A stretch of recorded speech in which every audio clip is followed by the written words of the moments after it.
Eswatini TV yemukela Tindzaba tensimbi yesikhombisa nitifundzela unothile sithole hambisana zama wakanzimanze esingangeni kudo natihloko.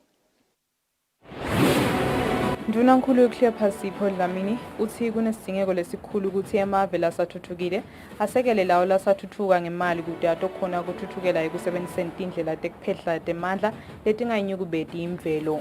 Indvuna yelitiko letemfundvo Lady Howard idumisa kutimisela nekutikhandla kwabothishela njengoba bafundzi belibanga laka form 3 bachubeka nekubhala luhlelo lwabo lwangaphandle. Reverend Dalcy Dlamini senguye lotawuba ngumbhishobhi welisondvo lemasheshi kuleli. Tindzaba Ndunankulu yokuhlepha Dlamini uthi kunesidingeko lesikhulu ukuthi emave lasathuthukile asekele lawo lasathuthuka ngemali kude atokhona ukuthuthukela ekusebenziseni tindlela tekuphehla temandla letingayinyukubeti imvelo. Mvunankulu uthi emave lasathuthuka angeke akhone kwenta tonke tinhlelo tekulwa nekuguquguquka kwesimo selitulu uma emave lasathuthukile awabukelela. Ndunankulu bekakhuluma noma ke bekatfula inkulumo yakhe ngesikhathi abonana namabhalane jikelele wenhlangano lebitwa nge-OACPS eBrussels. Ndunankulu Sipho Dlamini uhlangene namabhalane jikelele we-Organization of African, Caribbean and Pacific States, Georges Rebelo Pinto Chikoti. On behalf of His Majesty, the King, and the whole nation of Eswatini, let me assure you that you have our support, our full support, and specifically the support of His Majesty. Kulo mhlangano Ndunankulu uhalalisele Chikoti ngekukhethwa kulesikhundla mhla til-10 ngeNgongoni ngeminyaka wanga-2019. Ndunankulu ubuye wathumisa umsebenzi lo wentiwe kule nhlangano lofaka ekhatsi kubuyekedwa kwesivumelwano lesibitwa nge-Georgetown Agreement seminyaka wanga-1975. Lesivumelwano sihlose ukuqinisekisa ukuthi amalunga lenhlangano ayasimama kutentuthuko kanye nekulwa nephuya. Ndunankulu ubuye wathumisa nekushicilelwa kabusha kwesivumelwano lesathiwa nge-Cotonou Agreement seminyaka wanga-2000 lebesibula lesivumelwano sanga-1975. Lesivumelwano kubheke ukuthi amalunga abe asasayinile uma kuphela umnyaka losetulo. We all know our reliance on carbon emissions and coal.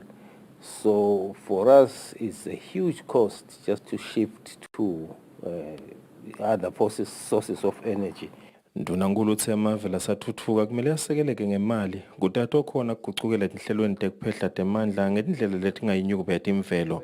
Ndunankulu uthi lokhu kungasita ukuthi amave lasathuthuka akhone kuvala umkhathi lokhona ekhathi kwawo nalawo lasathuthukile kutemnotfo. Your Excellency, I also wanted to thanking your government, thanking the Minister, and as well His Excellency the Ambassador, who have worked with us quite a lot on the negotiations that took place. Mabhalane jikelele wenhlangano yi-OACPS Georges Rebelo Pinto Chikoti ubonge Ndunankulu ngekuthi avakashele emahhovisi alenhlangano wathi lenhlangano itimisele ukusebenta kuthuthukisa sive lesemaveni langemalunga lenhlangano ange-75 emave langemalunga lenhlangano. Georges Rebelo Pinto Chikoti wekutalwa e-Angola kanti kwawasebenta esigungwini setepolitiki tekuvikela kanye netekuphepha enhlanganweni yaka-SADC. Kubika Bongani Mathebula eBrussels, Belgium. Indvuna yelitiko letemfundvo Lady Howard idumisa kutimisela nekutikhandla kwabothishela njengoba bafundzi belibanga laka form 3 bachubeka kahle nekubhala luhlelo lwabo lwangaphandle labalicale ngemsombuluko kuleli viki. Indvuna beyikhuluma emhlanganweni betindzaba emahhovisini alelitiko eMbabane ngalesine. Litiko letemfundvo lithi solo bacale kubhala luhlelo lwabo langaphandle bafundzi belibanga laka form 3 labalucale ngemsombuluko kuleli viki lisahamba kahle. Indvuna yalelitiko Lady Howard ikhuluma emhlanganweni nebetindzaba ngalesine idvumise kutikhandla nekutimisela kwabothishela nabo bafundzi njengoba kubhala kwelihlelo kusachubeka kahle lide temfundvo titsikabetwe kufika kwemkhuhlane COVID-19 nemsimvo lokho wabakhona lapha eveni. Utawuqala masinyane i-EPC examination yakhe yalomnyaka.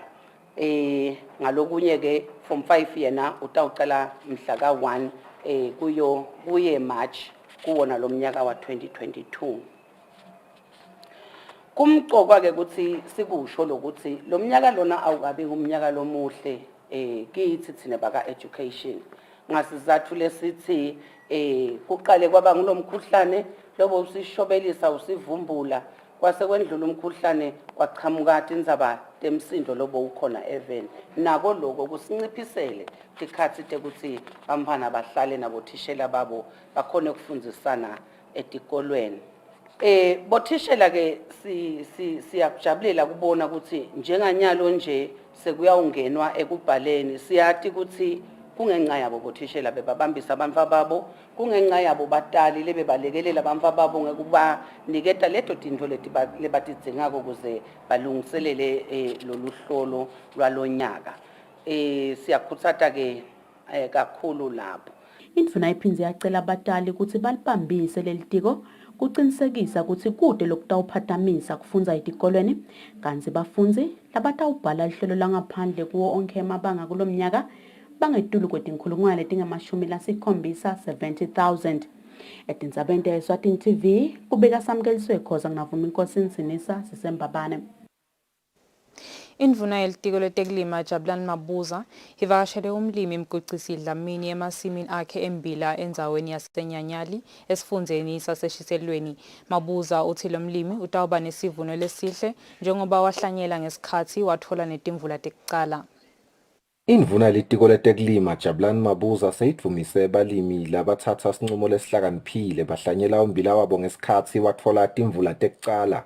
Mabuza bekhuluma ngesikhathi yavakashele emasimi emlimi waseNyanyali Mgcugcisi Dlamini longilomunye le ummbila wakhe angilomuhle. Mabuza ubonge kukhuthala kwalomlimi waveta ukuthi angeke kucoshe kati yetiko kuphela nje kodwa lomlimi sowujinge wacasha nesive sakulendzawo yaseNyanyali. Sibona nje kulima lokuhle lokwendekile la ushido ke wenkosi ukuthi lo ngu52 hectares lona lamlimile ngombila nje kubambisa live ungamangala ukuthi akusiyo nefamily lenzala le ifamily nje leseyincane kepha nje yenda umsebenzi loncomeka abahluphekike ngoba imarket ehulumende wayenda yabakhona yaka National Maize Corporation ba contractile bakhebudlelwane naye benda leyo contract na uphuma nje umbila uconza NMC kubuya lishekelabo ungathi emaswati lamanengi abengasukuma ende kanje.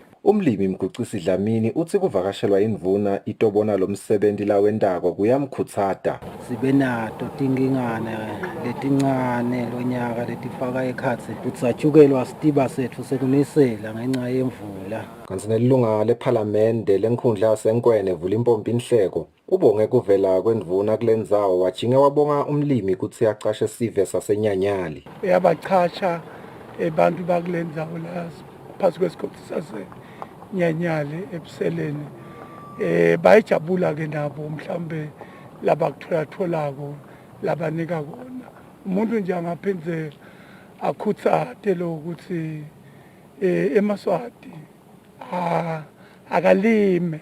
Indvuna Mabuza ithi litiko litombambisa lomlimi kutsi atfole indzawo lenkhulu lefana neliplazi kuze balime lapho kubandi khona nesivuno sakhe sibe ngilesikhulu. Etindzabeni te-Eswatini TV kubika Sifiso Nxumalo nginasimuva Shongwe siseNyanyali. Indvuna yetemabhizinisi Mancoba Khumalo seyibongele umcondzisi wetitolo taka OK Foods Lincoln Motor ukuthi angapheli mandla abuye ebhizinisini nanoma emabhizinisi akhe lekutitolo te OK Foods talimala kwangethembisi ukuthi titawuvuka ngesikhathi kunemsimvo nyakenye lapha eveni. Indvuna beyikhulumana kuvulwa kabusha sitolo se OK Foods ne OK Liquor emhlaleni kumathapha. Sitolo se-OK Foods emhlaleni sesivulwe kabusha ukuthi sesingasebenta lokho kulandzela ukuthi sishiswe eminyakeni lophelile nakunemsindo lapha eveni. Lesitolo-ke sesakhiwe sesiluliwe kunakuqala sesikhulu. Indvuna yetemabhizinisi Mancoba Khumalo isibukile ke lesitolo ngekhathi yachazela ukene ukuthi tisebenti kuqala ngekubitwa leto talahlekelwa ngumsebenzi ukuthi kubuye dona kuqala. Indvuna ke udumisile lo msebenzi yamdumisa nemcondzisi wetitolo taka OK Foods Lincoln Motor ukuthi angapheli mandla abuye ebhizinisini nanoma kwakungethembisi ngemuva kwetimo letatikhona eveni nyakenye. Before lo monakalo labantu lebekabaqashile babemotha bebantu 514 sebabonga. Lokho ukuthi-ke mase kuphele konke lokulungisa sekusetshenziwe sibheke ukuthi labantu labaqashiwe batawukwenza kulo 514 ngoba tiyakhula letitolo ngesize yato. Babemotsa-ke bekana-15 wetitolo kule unrest kwalimala letikhombisa tato. Umcondzisi wato kwetitolo taka-OK Force Lincoln Motsa kuthe ligoli lelikhulu ukuthi sive singahambi libanga lelidze siye etitolo, wathembisa-ke ukuthi nemishini yekhokha imali itawuba khona itfolakale kulesitolo njengoba sesivuliwe. I would therefore like to extend a word of appreciation to the government of Eswatini for the prompt action in visiting all affected sites and businesses after the unrest to assess the extent of the damage. I would also like to acknowledge and thank His Majesty the King Eswatini III for showing great vision through the Reconstruction Fund initiative after the unrest. Lilunga lephalamende lasekwaluseni Sibusiso Dlamini lithe lokhu kungumphumela wekusekelana kanzi kutawuzuza nalabanye bosomabhizinisi ngekubuya kwalesitolo kufaka ikhasi nabosomabhizinisi labancane. Ishito ingwenyama mayivula iphalamende ukuthi kubuke emuva ngeke kwasida. Sale sihlangana siba into yinye sikhona ukuthi sibambane siye phambili.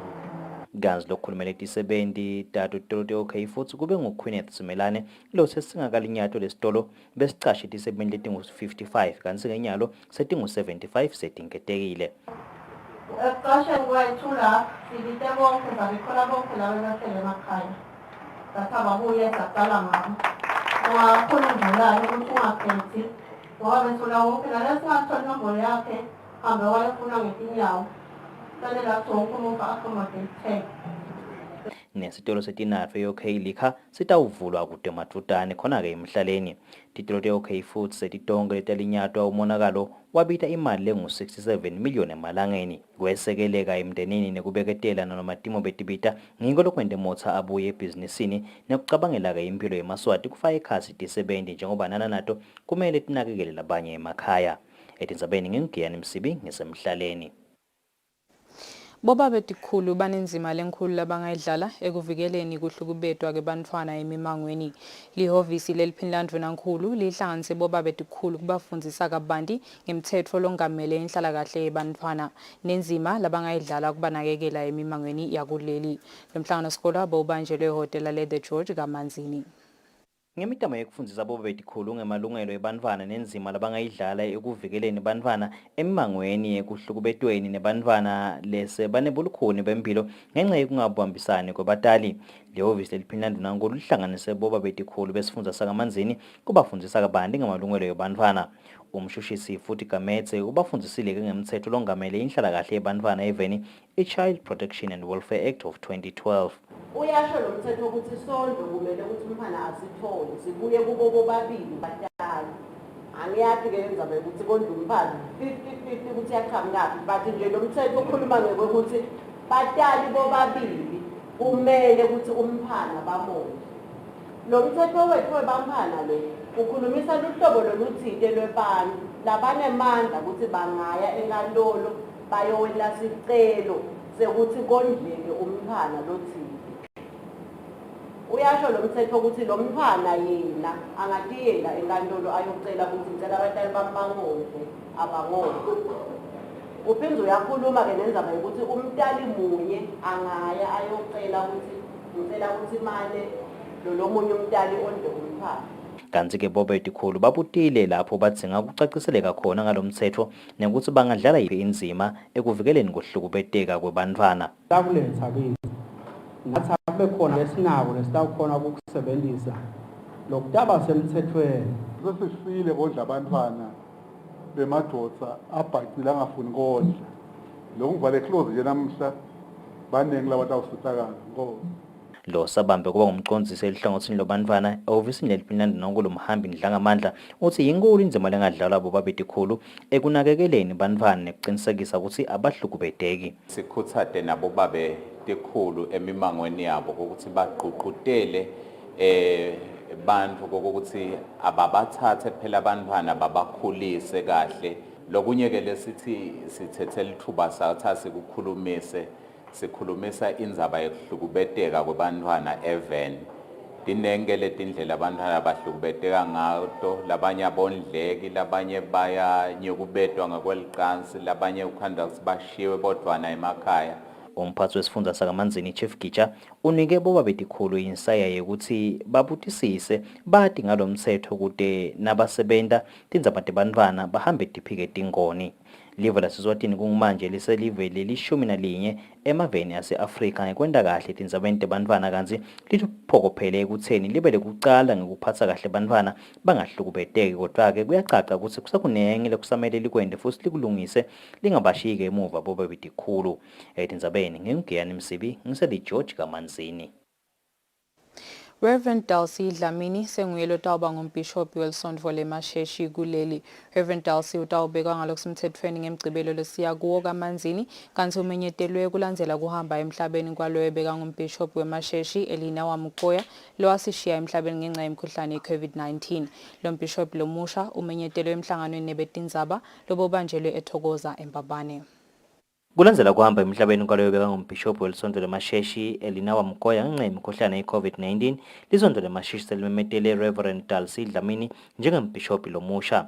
Amemetela kubekwa kwa-Reverend Dalsy Archdeacon Bhekindlela Magongo uthi utawugcotshwa abekwa ngalokusemtsetfweni ngemgcibelo lesiya kuye e-All Saints Cathedral kaManzini kantsi-ke ngenxa yemkhuhlane ye-COVID-19 utawutela bamenyiwe kuphela.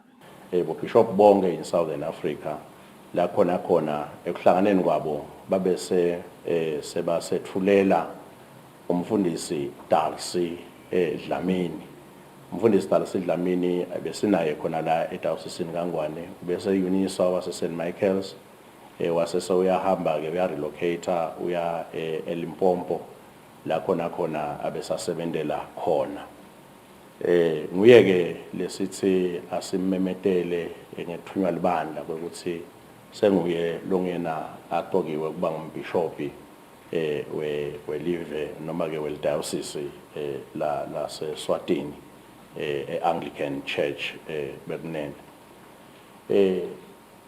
Ubitwa ngenyalo wesigaba sakhe ukuthi ngibishop elect until ngemgcibelo Saturday. Ngemgcibelo uyawubese ke so uyagcotshwa ngalokusemthethweni agcotshwa kuba ngumbhishobhi we-Diocese of Swaziland in Eswatini. Lo yabe a presider in that service utabe Archbishop of Cape Town and the Metropolitan of the Anglican Church in Southern Africa, the most Reverend Dr. Thabo Cecil Mahoba. Kanzi-ke seyivele ikhona ilink lengabukelwa etinkundleni tekuchumana ngilabo labangeke bakhone kuvela. Kanzi-ke batawubukela ka-YouTube naka-Facebook lapho kutawube kusakatwa khona kubekwa kwalo mbhishobhi. Reverend Dalsy-ke sewesibili kubo bhishobhi besifazane e-Afrika kulandzela yena-ke Bishop Elina Wamukoya.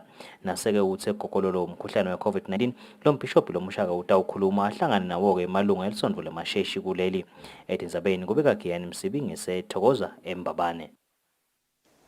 Ummeli wemsolwa Sipho Shongwe ecaleni lekubulawa kwasomabhizinisi eVictor Gamete Lawrence Holders uthi kubo bonke ubufakazi lobethulwe ngumfakazi wembuso umbuso Ncazankosi kude nakancane lapho kuvela khona ukuthi umbekwa Shongwe wabenda noma wafaka sandla kulobucala bekubulawa kwaVictor Gamete. Lo fakazi solo uyachubeka nekuphonswa ngemibuto ngummeli wakhe Shongwe enkantolo lenkulu. Bameli bashongwe solo bachubeke njalo nekuphonsa imibuto kufakazi wembuso Mbuso Ncazankosi ecaleni lekubulawa kwasomabhizinisi Victor Gamete. Bameli bashongwe bavetele ncaza ukuthi bufakazi bakhe abuhambisani nani nalobo lobubhalwe kulesitatimende sakhe futhi ke abuhambisani nanebufakazi lobetfulwe ngutata Siphiwo Ngubane enkantolo. Bameli bashongwe bathi Tata Ngubane uthi Ncaza wamniketa imali lengaka 10,000 emalangeni lathi ukuthi atfole ummeli ngobe vele batawuboshwa. Ncaza uthi yena waniketa Tata imali lengaka 35,000 emalangeni layibeka etafuleni endlini yakhe Ngubane lavele ke wabonakala ukuthi akayemukeli. Ncaza uthi wamtshela Tata ukuthi le mali itamsita ukuthi acashe bameli njengoba vele bebatawuboshwa. Ncaza uthi akati ukuthi kwentiwa yini ukuthi Tata naketfula bufakazi bakhe enkantolo athi watfola imali lengaka 10,000 emalangeni. Ncaza uthi usola ukuthi singani saTata sayeba lenye yale mali le Tata akuveta phambilini ukuthi singani sakhe kuyenteka sebe imali yakhe. Bameli bashongwe babekele Ncaza ukuthi ebufakazini baTata waveta ukuthi Ncaza bekangafuni ukuthi yafakaze kuleli cala kungakho-ke abefuna ukukhuluma naye ngolucingo. Ncaza uthi yena abesabela impilo yakhe abefuna kuqinisekisa ukuthi utawuphepha. Bameli bashongo babese-ke bayabuta ukuthi kwendiwa yini ukuthi nabashayela lo munye dzadze walapha eveni lo muntu omfuthi. Ncaza akakhombisanga ukuthi ngempela uyamesaba Shongwe ngobe uvete sitfombe sokwekuthi Shongwe uyingoti futhi abemsongela. Ncaza uthi abefuna kukhuluma naShongwe ngesikhathi sekaboshiwe, abefuna kumcela ukuthi ayekele ukutfumela abantu ekhaya kubo. Ummeli waShongwe Advocate Lawrence Hoots ubute ukuthi yashonaphi le bhasi lathi yalethwa ekhaya kubo Ncaza. Nkosi uphendvule wathi wawakhombisa emaphoyisa ukuthi leyo bhasi ikuphi futhi-ke unato titfombe tayo. Lathi yalethwa ngo-Aziz athi ufunywe nguSipho Shongwe ukuthi itawusita luswane lakhe Ncaza. Ncaza-ke nakaphendvula uphindze waqinisa ukuthi kuhlelwa kwalokucala wakwenda kanye nembekacala Sipho Shongwe. Uphindze-ke wagcizelela futhi ukuthi ngempela vele bekuyinhloso yakhe ukuthi abanjwe. Ncaza uphindze wavetela inkantolo ukuthi kuyamangalisa ukuthi Shongwe uthi akamati futhi akatange ambone. Advocate Hoots umbutile-ke Ncaza ukuthi kwendiwa yini ukuthi angaye emaphoyiseni kuyobika ukuthi sewudubule umufi ngesizatfu sekuthi uphocelelwe. Ncaza uphendvule wathi abengeke akwende lokho ngobe lokho bekade akubika emaphoyiseni bekutawufika etindlebeni taFarouk lobekutawubese kwenta kuthi angene enkingeni. Hoots wetfulele inkantolo ukuthi kulobufakazi lobetfulwe nguNkosi kude nalokuncane lokukhombisa ukuthi Shongwe uyathintheka kule ndzaba. Ummeli wembuso Michael Hallens ubese ubuta Ncaza imibuto lembalwa ngemuva kokuthi bameli bashongo bacedze kuphosa imibuto yena fakazi wembuso. Advocate Hallens ubute mayelana nelucingo labalushayela dzadze longudomfuthi walapha Eswatini. Hellens uthandze kwati-ke ukuthi nabashaya lolucingo natata ngubane bese baboshiwe yini noma bebangakaboshwa. Wabuta ukuthi wake weda yini Nkosi lapha eveni noma-ke waba nesifiso sekuthi ete Eswatini. Uchubeke wabuta ukuthi ikhona yini inhloso thite lebeyingamenda ukuthi ete lapha eveni nekuthi-ke kukhona yini kuhishana lokuthite lokwake kwenteka emkhathini wakhe kanye nemufi. Asaphendvula lemibuto Ncaza uthi nabashayela lo dzadze lucingo bekasengakaboshwa kepha-ke waboshwa ngalelo viki. Ncaza uthi abengatange sekalubhathe lunyawo lapha Eswatini futhi-ke bekuyete nenhloso noma isifiso sekuvakashela lapha eveni. Ncaza uthi umufi abengamati kude lake wamphoca ngako futhi-ke bekuyete inkinga naye. Ncaza uthi bekede inhloso yekumbamba inkunzi noma kukumebela lokuthide. Phindze wavetela inkantolo ukuthi yena waphocelelwa ukuthi abulale umufi bekungasiso sifiso sakhe. Lijaji lenkantolo lenkulu Nkosinathi Maseko libonge umnyango wemajele eNingizimu Afrika ngekuvumela fakazi wembuso ukuthi ete kuleli. Kubhekeke ukuthi-ke nyalo kuphonswe imibuto liphoyisa lakafakuthe. Kanti kubhekeke futhi ukuthi le ndzaba ichubeke mhla ka-27 June kuya kumhla ka-30 June 2022 iphindze futhi ibuye enkantolo mhla ka-13 September kuya ku-30 September 2022. Ndzabeni kubika Sondomlangeni enkantolo lenkulu eMbabane. Libandla lelibuke kongiwa kwemvelo ye-Eswatini Environment Authority lisebenzisana nalamanye ematiko kahulumende kwakha tinhlelo letitawusita ekugcineni imvelo ngekwehlukana kwayo pheceleti biodiversity conservation. Umcondzisi wetekhlela ka-EEA Gcina Dladla uthi live kumele lakhe tinhlelo letitawahambisana neligoli lakamhlaba lekugcina kwemvelo ngekwehlukana kwayo i-UN Decade on Biodiversity. Ngaphansi kwemgomo wakamhlabuhlangene weminyaka lelishumi ekugcina imvelo ngekwehlukana kwayo, i-United Nations Decade on Biodiversity, emave emhlaba kubheka ukuthi akhe tinhlelo letawubuka kongiwa kwemvelo kungakefiki umnyaka wa 2030. Umcondzisi wetekhlela ebandleni lelibuka ukugcinwa kwemvelo Gcina Dladla uthi basebenzisana nalamanye ematiko ahulumende kubuka tinhlelo letihambisana nekugcinwa kwemvelo ngekwehlukana kwayo. Sibonile ukuthi itikolo letiningi tisebenzisa tinkuni kuphekela abantwana la etikolweni. Lo msebenzi loyo ke sibonile lokho ukuthi kokucala udulile, uyatidulela tikolo, uyasidulela thina batali. Kanti kwesibili uyayinuka ubethe imvelo kakhulu ngoba laba thengisa tinkuni letikolweni bajike baye khona emahlathini bangene ngema-homeline bahedle tinkuni. So ke sisabukusana nelitiko letemfundo ukuthi yini lesingayenda ikakhulu kukhuthata tikolo nabotishela ukuthi esikhundleni sokuthi sisebenzise tinkuni singabuka yini singabasebenzisa nababo handigas ukuthi bantwana nabomake labasitako letikolweni basebenzise i-handigas kunaletinkuni ngoba naso buka letimali uqathanisa ungakhanza ukuthi yiningi le mali lekhishwa ngithi thina badali siyothenga tinkuni sibhadale abantu ukuthi abangene ehlathini ngehomeline bahambe bophekela abantwana etikolweni kanti phela laba bo handigas njengoba nyalo libandla la kaIsera selisebenta leyo ndzaba leyo kungaba ngilenye indlela yokuthi batali netikolo dingayibuka ukuthi kupheke lo bantwana etikolweni kunganukubedwa imvela kulo msebenzi lo wentekayo. Live ngeminyaka wa-2016 lasukumisa lihlaka lokusebenta tindzaba tekugcinwa kwemvelo ngekuhlukana kwayo i-National Biodiversity Action Plan. Leli tinye tinhlangothi tayo titsinza kutsi sivele singe-70% ikhuluni 70% kumele sibe nelwati lokugcinwa kwemvelo. Etindzabeni ta-Eswatini TV kubika Samkeliswe Khoza ngingavuma inkosi Nzinisa eMbabane. Ngwale muhle isithatha likhefu nasibuya tindzaba tiyachubeka.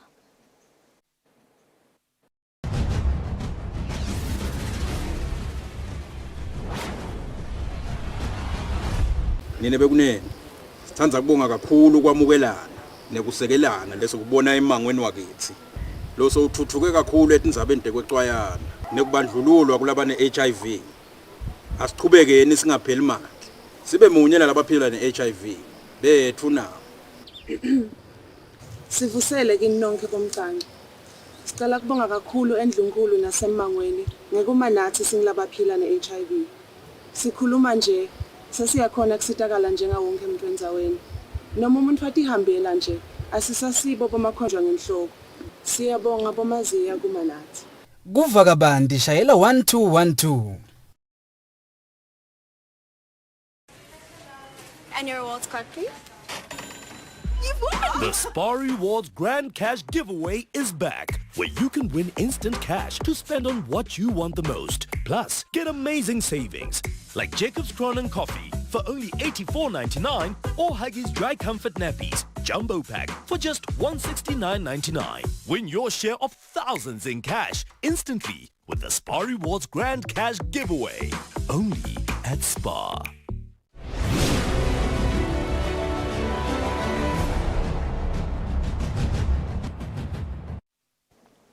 Solo uthamele wona umsakazo tuthombe Eswatini TV leti tindzaba tensimbi yesikhombisa. Umphathi wenkampani leshicilela tincwadzi tesikole eMacmillan Bongani Motha uthi kulondolozwa kwelimi lemtsabu kuphindze kusite ekugcineni yamasiko elive kungawo kumcoka ukuthi lushicilelwe kubantfwana basakhula. Motha bekakhuluma ngesikhathi lenkampani ihlangene nelitiko letemfundvo kugubha lusuku lwelimi lemtsabu i-International Mother Tongue Day.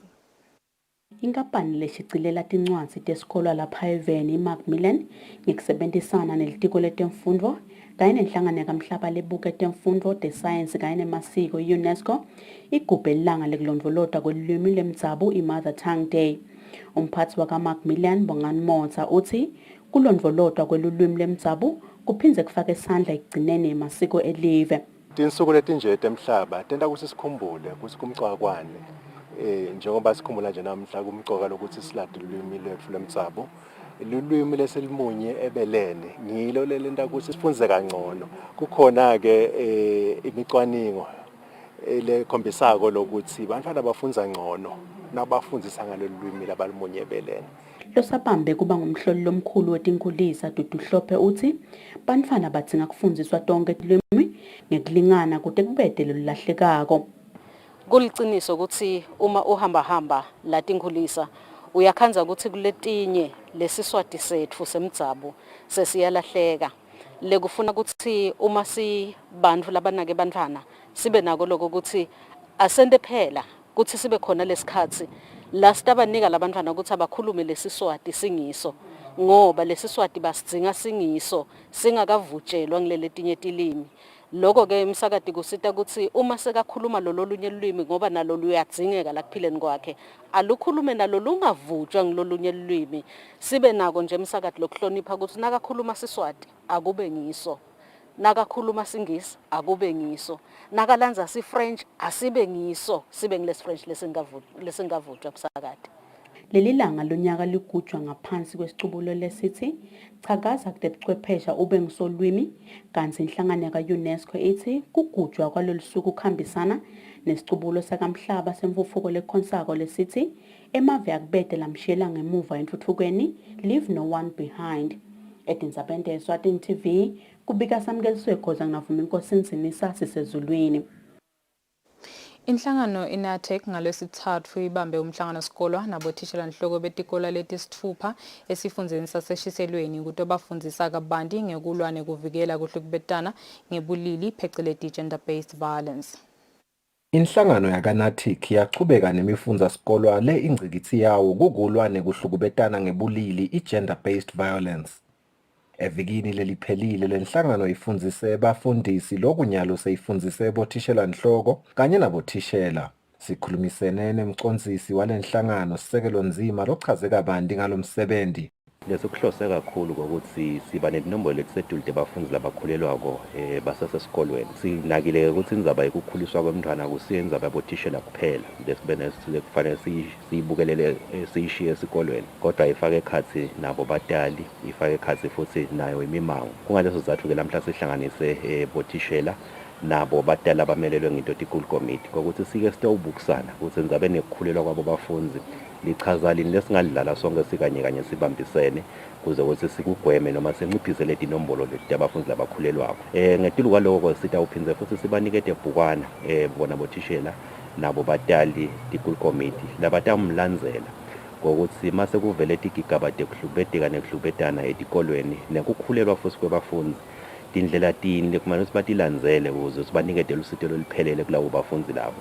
Lusito lolufaka ikhasi temphilo netengcondo ngetulu kokuthi nje sebakhulelwe emitimbeni yabo. Thishela lomkhulu wesikolo lesiphakeme Nzongomane Senzo Bhembe uthi babothishela bakuthatheli phansi kufundziswa lokufana naloku njengoba uma baphuma kulomfundza sikolo bayokufaka ngco kubantfwana etikolweni. Nathi sibihambela ke umgamo lomudze ngoba bekasolo etikolweni tethu kutawufundisa abantwana ngetindlela tekutiphatsa kuvikela kukhulelwa kwabantwana basetikolweni. Kubeke ngumsebenzi lomuhle bese solo sinengcinamba lenkulu tinombolo tekukhulelwa abantwana tenyuke kakhulu khona ke kulamalanga alomkhuhlane we-COVID-19 lapho khona kube nema lockdowns tinombolo tenyuke kakhulu. So lichaza lanathi ke silibone lilikhulu usisitile. Siyafisa ukuthi kusachujekwa kungaba khona indlela lesibanato tekusebenzisana. Siyabonga kakhulu kunathi ukuthi asicabangele ukuthi iprogram yabo isafika ekugcineni bangasishiyi nje esigangeni. Umcondzisi wenhlangano yakanaTIC Sisekelo Nzima uthi indzaba yokukhuliswa kwebantfwana akusiyo yabothishela kuphela kodwa yawonke njengoba ifaka ekhatsi nebatali bebantfwana. Nzima uthi kungako ke inhlangano ifundzisa nasemimangeni kubatali. Etindzabeni kubika Sifiso Nxumalo nginasimuva shongo emahhovisini yakanaTIC enhlangano. Sivese inhlangano yaka-World Vision ngekubambisana letinye tinhlangano seyemukelise sive sendzawo yakumayenjana ngephansi kwenkhundla yaseligongolweni kudla. Le nhlangano iphindze yafundzisa sive kabanti ngetindzaba tetemphilo kanye nekugwema bucala. Sive sendzawo yasemayenjana ngaphansi kwenkhundla yaseligongolweni sesibonge inhlangano yaka-World Vision ngekubambisana netinhlangothi tayo letifaka ekhatsi betemphilo kanye nemaphoyisa kutotsi babapha kudla babe baphindze babapha lwati lolumcoka na usaphila. Lesiveke sithi lesendo siyingcalisa kwendeka. Sijabule kakhulu namuhla ukuthi sibe side la sitawumukela sihlala simukela vele ngaso sonke isikhathi. But namhla injabulo ibe inkulu kakhulu ngoba khona into lesifundiswe tona lapha namhla sinabo nabonesi labatile batosifundisa abonesi la kwafika nemaphoyisa akhona la nawo atosifundisa.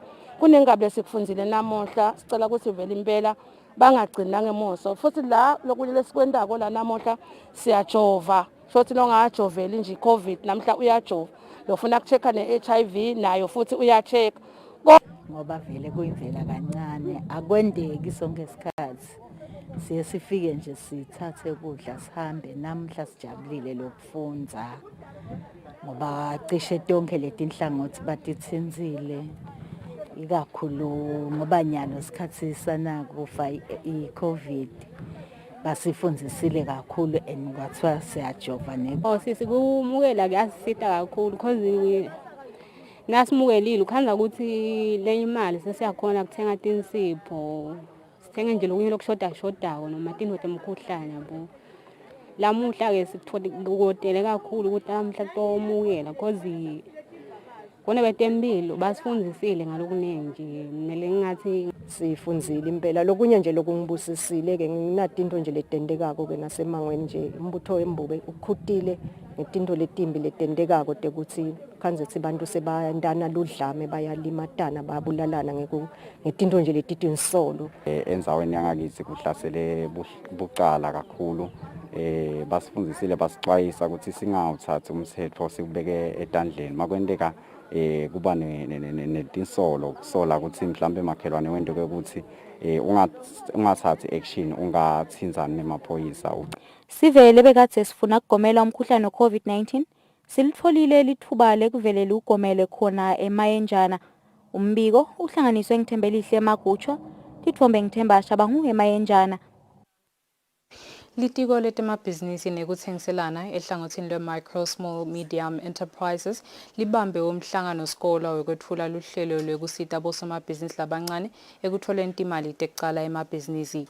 Lobambe kuba ngumcondzisi ka-MSME Phiwa Inkosi Dlamini uthi balitiko basakhulumisana nemabhange netinhlangano letibolekisa imali tekucala emabhizinisi kubambisa abosomabhizinisi labancane ekutholeni imali tekusebenta kamelula. Lo mhlangano beungenelwe nguSEDCO, CFI, RSTP, FinCorp nabosomabhizinisi labancane ehotela lasesipiki.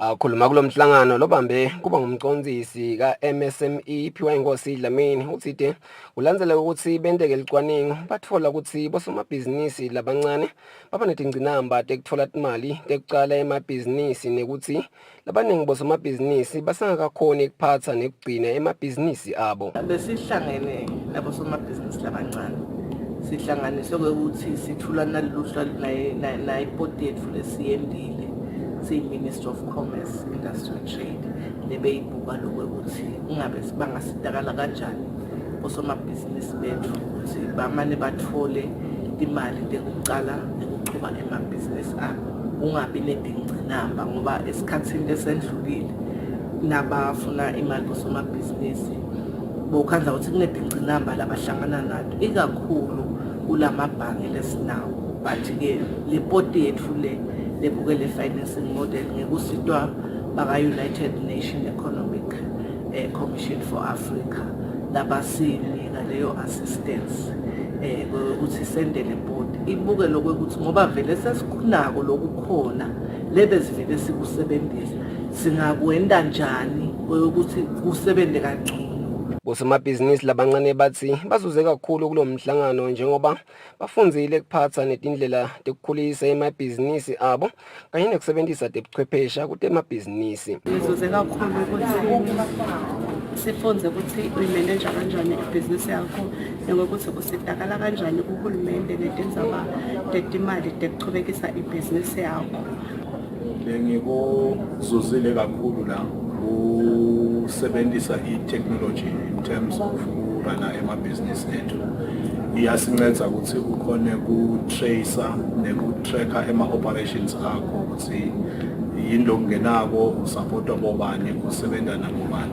So but I'm grateful of the workshop which I attended for the second time because we are able to identify lama gaps.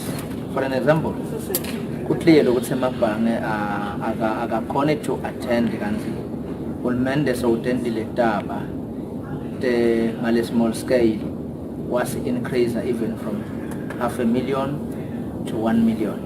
Uthi madvuti elitiko letemabhizinisi nekuthengiselana selihlele kucecesha bosomabhizinisi labancane ngekuphatsa nekugcina emabhuku elibhizinisi etifundzeni totine telive lokungenani bosomabhizinisi labalikhulu nemashumi lasithupha velonke. Tindzabeni Eswatini TV ngibonga Simagagule hotel lasesipiki.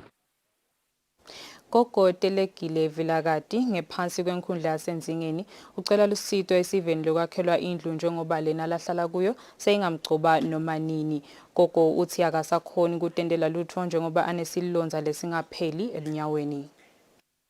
Telekile Vilagati lohlala enzingeni uhlala nemntwana wakhe lenaye sewalala phansi ngenxa yekugula. Kude isandla siye emlonyeni lomuntu lomdzala uphila ngekukhangetwa bomakhelwane.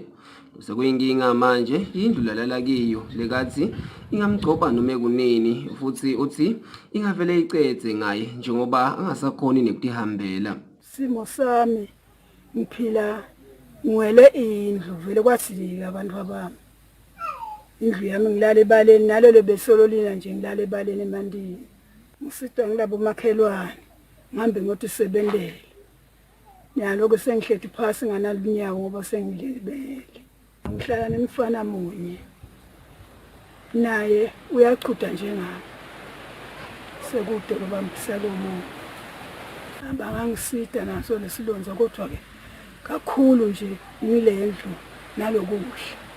Ngalokunjalo namkhulu John Magagula nomakhelwane naye ucela lusito lokwakhelwa indlu yesiveni.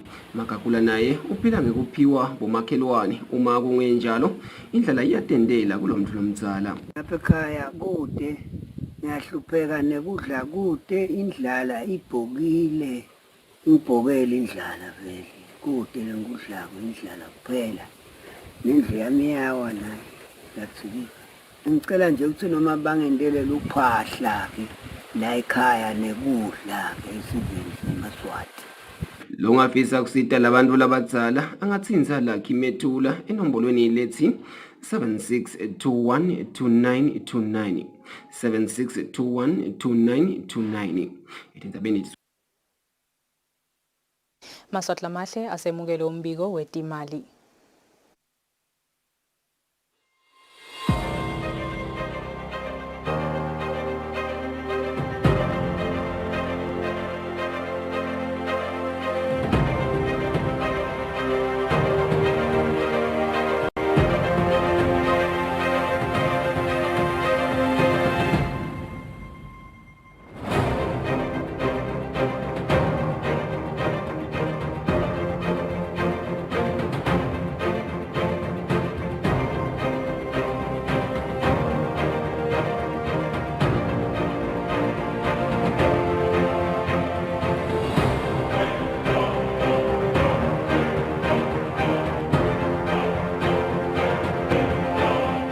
Standard Bank. It can be.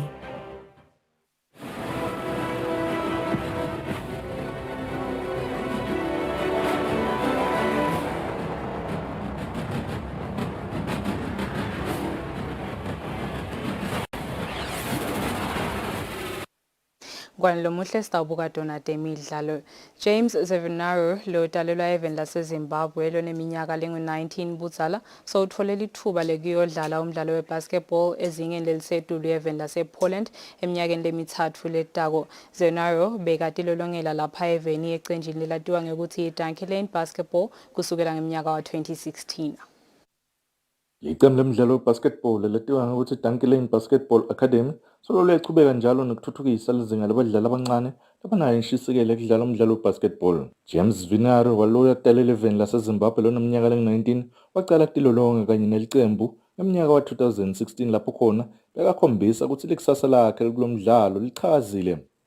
Kwanyalo Vinaro so uthole lithuba lekuyodlala lo mdlalo ezingeni lelisetulu phecelezi professional basketball eveni lasePoland. I've been with Dunkerlane Foundation since 2016. I would like to say I found a home there. With Coach Peary, with the laners, it's way different than, it's more than just basketball. It's family. There's comprehension. There's understanding, and everyone wants to see you win. It's a culture that's in Dunkerlane that once you get there, it's you're gonna grow. Babe wakhe lo Shepherd Zunario uthi bangumndeni wakhe bamsekela kakhulu kusukela semncane lapho khona wakhombisa ukuthi unalo uthando lalomdlalo. He started training with Dunkerlane in April 2016 and he's never looked back, and we've never regretted the decision that we took. to get him into Junkie Mzwakhe Phiri uthi lokuthola leli thuba lelinjena kwakhe ezwinaro kuyinkomba ukuthi semuhle umsebenzi lo wenziwe iDunkie Lane basketball yakuleli kuthuthukisa umdlalo webasketball. First time seeing him, for me, I just saw an NBA basketball player in the making, and with the character and attitude he had, and the work he actually put in from the first day we started. So we've been working all these 7 years together. We went through a lot of ups and downs and stuff, and drilling him at the court and mental-wise and all the kind of stuff, challenges, but we're just able to build up to where he is today. Tinkampani letahlukahlukene letfaka ekhatsi Instacash, digital printing, timsekele ngetintfo letahlukahlukene letfaka ekhatsi timali kanye netembatfo. Lobikela umsakathi Eswatini TV temidlalo ngilinda Dlamini na Fabrice Msonera embabane. Tifundza letine telive titsi kusukunyiswa kwendzebe ye-Pick and Pay Soccer Tournament yebantfana labangaphansi kweminyaka lengu-15 letawudlalelwa etifundzeni itaba lisito kakhulu kanye nelikusasa lesihlangu semnikati libonakala lichakaza. Ngemuva ukuthi inhlangano engamele ukudlalisa imidlalo webhola lapha eveni kanye ne-Pick and Pay Eswatini basokumisa indzebe ye-Pick and Pay Eswatini Soccer Tournament yabadlali abangaphansi kweminyaka lengu-15 kanti imali efakiwe ibe ngetulu kwa-800,000 emalangeni. Tifundza letine telive lapho khona lemidlalo itawudlalelwa khona setivetile ukuthi iyawuzuza kakhulu tiphindze tibambise yona inhlangano engamele umdlalo webhola eveni ukuthi ithole badlali abatawudlala emakhatselweni esive kubobabe kanye nakubomake. Sibonga kakhulu ku Pick and Pay kule partnership la intile nebhola. Sinshiselo stawuthini nje lokuzuza kwethu kubanti kakhulu ngoba bezivele sinayo inshisekelo yokuthi sibe nabantwana labancane labadlalayo nebhola kumantombazana nebafana. I-Origin Football Association itawuzuza kakhulu kule launch lekhona namuhla kwathi sicishe kahosi nabo kakhulu abantwana abadlala ibhola kule age of 15 nalo kuya phansi nje. Sinasibuka nale sponsorship ukuthi sineminyaka lemithathu usho ukuthi nalabantwana basekwanda 13 nakhona batawuhamba baze bagcine bafike la kule tournament etabidlaliswa ngale sponsor. But where we are now today, Pick and Pay is saying to us, let us really bring Swaziland to the actual stage, sebhola space bekhona khona. And I believe sinabo coach laba khona bagcwele lonke lelive sebefuna bakhombise ukuthi yini abanayo ngoba lapha eTulu there's too much competition. If you don't deliver, fired. Sine nje singimanzini cabanga ukuthi letindzawo la letitolo tikhona khona vele tinabo labantwana abanengi and bakhona labadlalako. So lokho nje kutawusisita kakhulu ngoba ema-under 15 nangabe ubabambe at that age usho kona lokho ukuthi in the next 5 to 10 years sithokota nje kakhulu ngona siva ukuthi in 3 years le sponsorship in the 5 to 10 years time national team tabe seyi-revamped ngoba labantwana batabe bevele sebawadi lama-tournament sebathi nokuthi kudlalwa kanjani. Le midlalo kubheke ukuthi icala mhla ka-23 ngenyanga yamabasa kude mhla ka-17 ngenyanga yenyoni kulomnyaka losetulu. Lobikela umsakathi Eswatini TV temidlalo ngilinda Dlamini na Fabrice Msonera embabane. Tingakongwane lebenguphathele tona singathi bekuphasi sitabuka futhi tihloko tato lethambe embili lomuhla. Ndunankulu uCleopas Sipho Dlamini uthi kunesidingeko lesikhulu ukuthi emave lasathuthukile asekele lawo lasathuthuka ngemali kude atokhona ukuthuthukela ekusebenziseni indlela tekuphehla temandla letinganyukubeti imvelo. Indvuna yezitiko letemfundvo Lady Howard idumisa kutimisela nekutikhandla kwabothishela njengoba abafunzi belibanga laka form 3 bachubeka nekubhala lihlelo lwabo langaphandle. Reverend Dalcy Dlamini senguye lotawuba ngumbishop welsondvo lemasheshi kuleli. Ngaleto siyatephetsa tensimbi yesikhombisa thokotela tensimbi yesiphohlongo kutalandzela simo selitulu busuku abebuhle nisale kahle. Simo selitulu benilethelwe baka MTN Business. Noma simo selitulu sinjani, MTN Business ikhona kusita ibhizinisi yakho. Everywhere you go, MTN.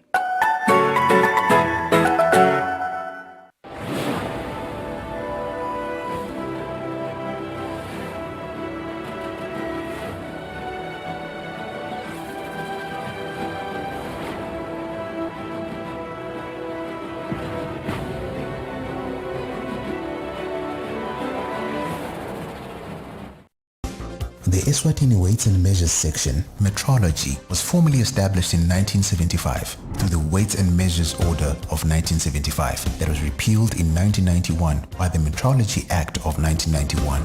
This was after the Kingdom of Eswatini had promulgated the Metric System Order of 1973 that saw the country adopting the SI metric system of measurement. Essentially, the Weights and Measures Department is the National Measurement Office responsible for the administration and control of metrology in the Kingdom of Eswatini as per the Act. The department was established to provide trust and confidence in measurements used in the kingdom. It embraces the legal, industrial, and elements of scientific metrology for ensuring traceability and comparability of measurements with the rest of the globe.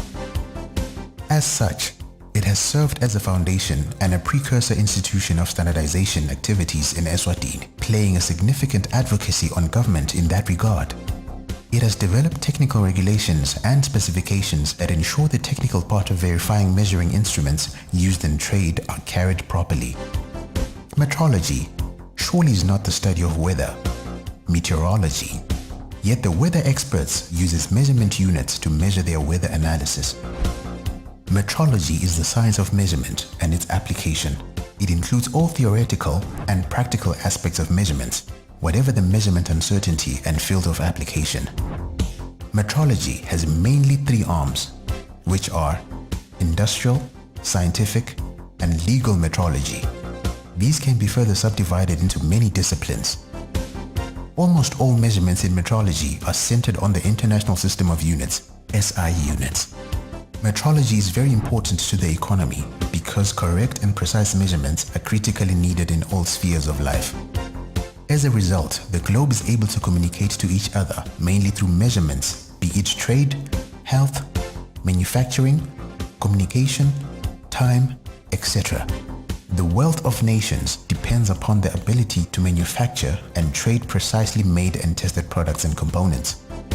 Trade between countries often involves huge amounts of money. Therefore, a small error in measurement, for example, flow rates and quantities of oil and gas, can represent a significant amount of money. Economic globalization often requires that individual parts of complex engineered structures are manufactured in different countries. Metrology ensures that these parts fit together when the final system is assembled. For this reason, large multinational companies often have their own metrology departments. The tremendous advances in microelectronics in the last 40 years would have not been possible without metrology in the continual improvement of microchip production. The development of fast computers allows engineers to design new microcircuits, which in turn allows better computers and other devices. In our daily life, metrology is applied in areas such as communication, health, aviation, safety, and consumer protection. Satellite navigation systems and international time correlation make accurate location possible. These systems allow networking between computer systems around the world and permit aircraft to land safely in poor visibility. Human health depends on our ability to make accurate diagnosis requiring measurements. For example, determining the level of cholesterol in the blood. Breath analyzers are used to measure alcohol levels in the body. Consumer protection for all measured traded goods such as bread, fuel, and pre-packs. The mission of the Weights and Measures Department, Metrology, is to provide the Kingdom of Eswatini trade, industry, environmental, health, safety, and all sectors with accurate and precise fit-for-purpose measurement standards and measurements. This is achieved by keeping and maintaining the national measurement standard and units to an acceptable international standard, and by disseminating traceability to these sectors.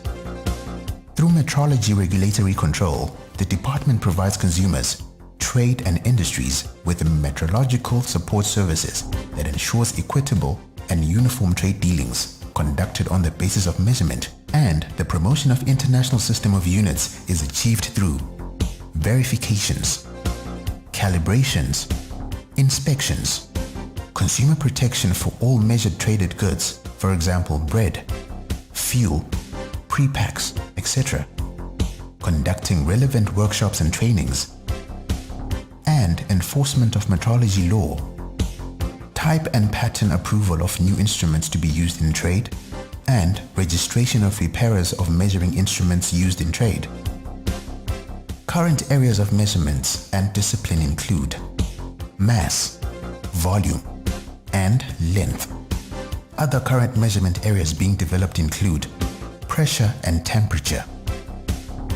Weights and measures overarching objectives includes level playing fields and support for industry, international confidence in traded goods based on measurements, consumer protection, control of fraud, etc. The metrology section in Eswatini has been serving industry and trade structures, providing them with accurate and precise measurement for over 45 years. This includes, among others, the petroleum industry, sugar, citrus, etc. in agriculture, mining, dairy industry, public structures such as police and others, retail markets, verifications and calibrations conducted throughout the country to ensure the Act is complied with. Strategic plan for the Weights and Measures Department to Vision 2022 is to provide the Kingdom of Eswatini's economy with expert measurement capabilities that will ensure industry and trade can process and trade with more accuracy to the international markets, especially SADC, SACU, COMESA, and African Continental Free Trade Area. Provide consumer protection to the Kingdom of Eswatini consumers on traded measured goods. Have harmonized regulations for the International Organization of Legal Metrology and SADC. And to have harmonized technical specifications in pre-packaging and labeling that promotes local and external trade.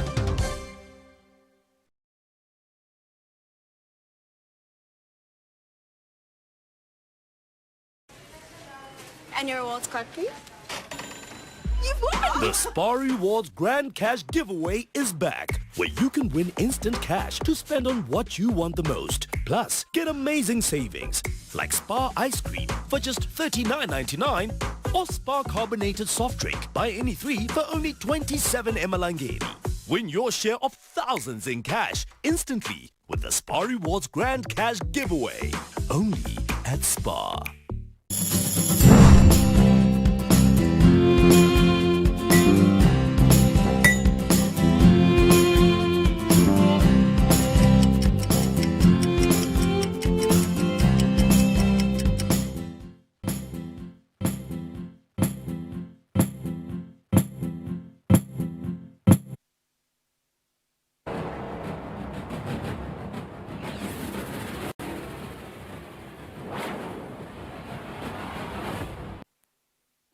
It has just gone 8 o'clock Central African time. Good evening and welcome to the News Bulletin at 8, brought to you by Eswatini TV. My name is Saneboy Ngongana alongside Zamanzi Manze. Thank you so much for choosing to stay with us. We're coming to you live from our Hospital Hill studios in Mbabane. Let's take a look at our top stories. The Prime Minister Cleopas Sipho Dlamini says developed countries need to seriously consider financial support for developing countries in order for developing countries to bridge the gap between them and the developed. The Minister of Education and Training says the ministry notes the commendable progress in the ongoing external examinations that began on Monday. And Reverend Dalcy Dlamini is the new Anglican Church Bishop.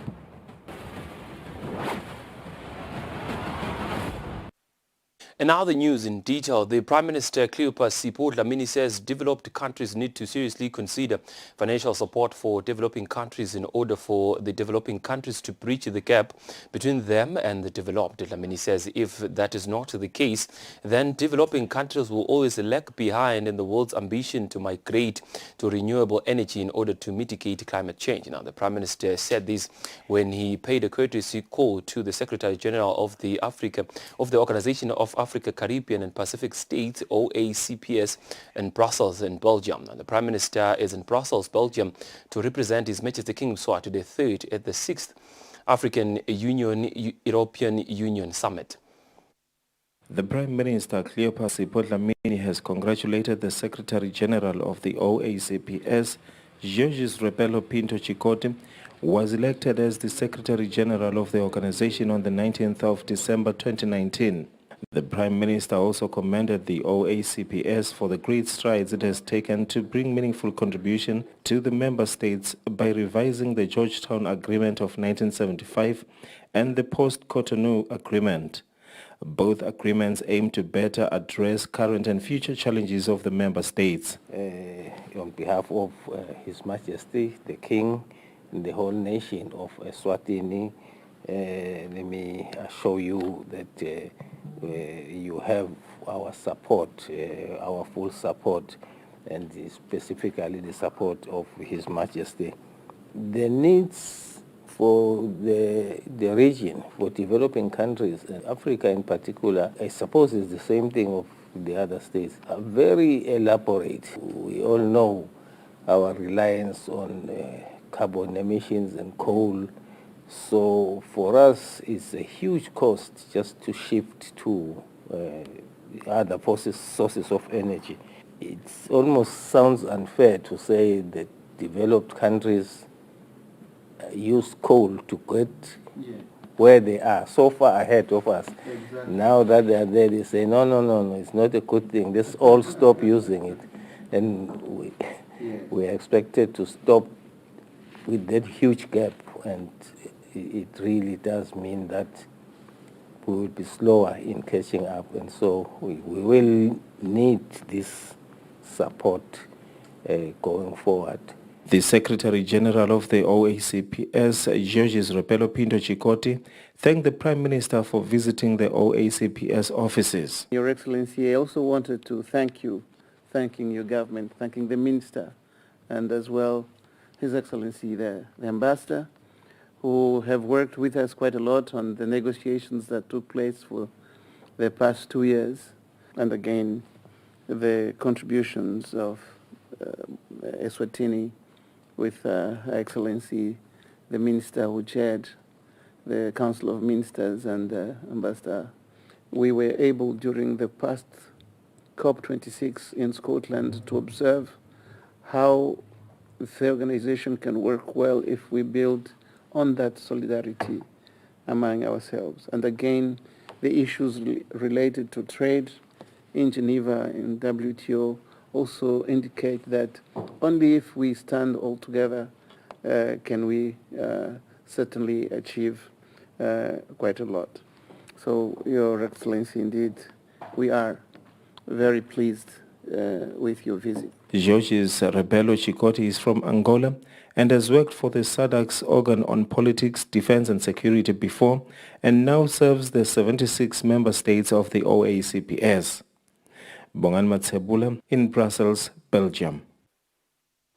The Minister of Education and Training, Lady Howard, says the ministry notes the commendable progress in the ongoing external examinations that began on Monday. Now, the minister has been speaking during a press meeting held at the ministry's offices in Mbabane on Thursday.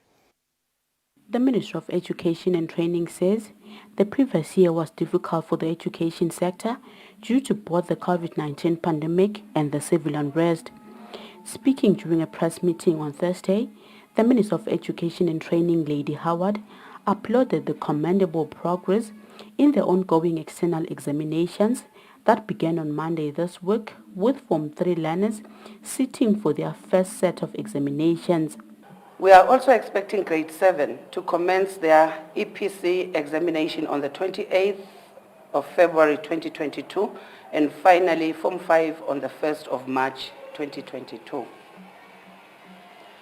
It is, however, important to note that this was a difficult year for the education sector due to both the COVID-19 pandemic and the unrest. These events reduced our face-to-face teaching and learning time as compared to previous years. It is for this reason that I should thank our dedicated teachers, supportive parents, as well as the hard-working learners for the effort being demonstrated during this examination period. To all learners, whether writing internal or external examinations, this is an important step in your education, which requires you to put maximum effort. Make sure you consult your teachers should there be anything that requires clarity as you study. I urge you to take your education seriously, as it will ensure that you have a better future. The minister also emphasized on the need for parents to continue supporting the education of their children, whereas there are about 70,000 learners who are expected to sit for their external examinations this year. Reporting for Eswatini TV News, I am Samketswe Koza with Fuminkosin Sinisa Babane. The Minister for Agriculture, Jabulani Mabuza, today visited Mkuxisi Dlamini's maize farm at Nyanyali in the Shiselweni region. Mabuza says the farmer took advantage of the first rains and is getting the benefits of it. The Minister for Agriculture, Jabulani Mabuza, has commended maize farmers who took advantage of the first rains. Mabuza was speaking during a visit of Shiselweni maize farmer Mkuxisi Dlamini, who is now reaping the rewards of planting his maize at the perfect time. Mabuza says the farmer has played his role in ensuring food security as well as job creation through the community members he has now employed. I am very, very, very excited. This is about 52 hectares of maize production. And it is not only this one, because he is also doing about plus minus 45 hectares somewhere around Mahlangacha. So we are very encouraged that a Swazi young man can produce so much maize for the country. Then we encourage Emaswati to please use the Swazi nation land that they have. If you have a hectare, make use of that 1 hectare. If you have 2 hectares, make use of that 2 hectares. You can do something else. You can do something different. He is producing maize for now. By May, he will have to then rotate and put beans so that he can keep producing. So that as a sector, an agriculture sector, we stop bringing stuff from outside the country. So that maybe time comes where we produce enough for ourselves and then we export so that money comes into the country instead of exporting money outside the country. Farmer Mkuxisi Dlamini says it has motivated him having the minister visit his farm.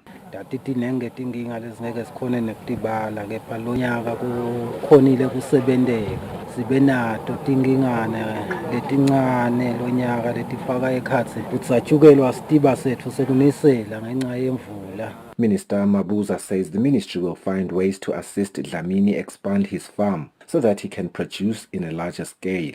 Sifiso Ngumalo with Smuva Shongwe for Eswatini TV News, Nyanyali. The Minister of Commerce, Industry and Trade, Mangoba Khumalo, has applauded the OK Foods Director, Lincoln Motsa, for never giving up on business despite the challenges faced during last year's civil unrest, which left many of his supermarkets damaged. The Minister was speaking at Mhlaleni area during the official reopening of the Mhlaleni branch of OK Foods. The OK Foods in Mhlaleni has officially been reopened. This follows its damage last year during the civil unrest in the country. The Minister of Commerce, Mangoba Khumalo, who was shown inside the supermarket, which has since been newly built and extended. The Minister applauded the OK Foods Director, Lincoln Motsa, for coming back in business despite the challenges faced last year that made everything seem hopeless. Government, through His Majesty's vision and instruction, established the Reconstruction Fund, which has been able to assist businesses to rebuild and to get back to business, supporting the communities where they operate. We are really encouraged by this because we not only want to see the re-establishment of businesses, but we want to see the growth of businesses as we recover from both the pandemic and the unrest. The OK Foods Director Lincoln Motsa says the goal is to ensure that Maswati do not travel a distance to supermarkets, thus the decision to rebuild the supermarket. I would therefore like to extend a word of appreciation to the government of Eswatini for the prompt action in visiting all affected sites and businesses after the unrest to assess the extent of the damage. I would also like to acknowledge and thank His Majesty the King, Mswati III, for showing great vision through the Reconstruction Fund initiative after the unrest. Gwalusen Member of Parliament Sibusiso Dlamini says when people work in unity, they achieve great things and asked that community police must be revived to ensure that moral instincts are instilled in people to stay away from crime. Ishito ingwenyama mayivula iParliament ukuthi ubuke emuva ngeke kwasida. Sale sihlangana siba into yinye sikhona ukuthi sibambane siye phambili. The assistant manager, Queenet Simelane, says before the unrest, the supermarket had 55 employees, but they have since been added to 75.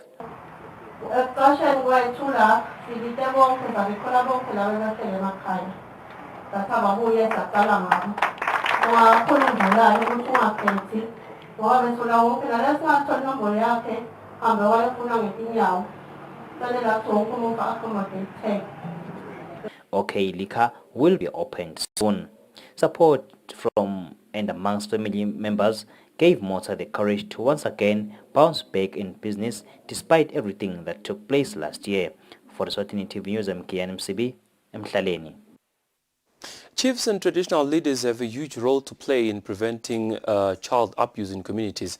The Deputy Prime Minister's office educated the chiefs on the Child Protection and Welfare Act of 2012. The training was held at the George Hotel in Manzini. Traditional leaders and chiefs have a role to play in ensuring and preventing child abuse and ensuring that children stay in a healthy environment in their communities. The DPM's office organized a training for Manzini region chiefs on the Child Protection and Welfare Act of 2012 and the role they can play in ensuring that children are not abused in any way. Futika met the Senior Crown Counsel from the DPP's office educated the chiefs on the act. She says they too are responsible for the lives of the children in their communities.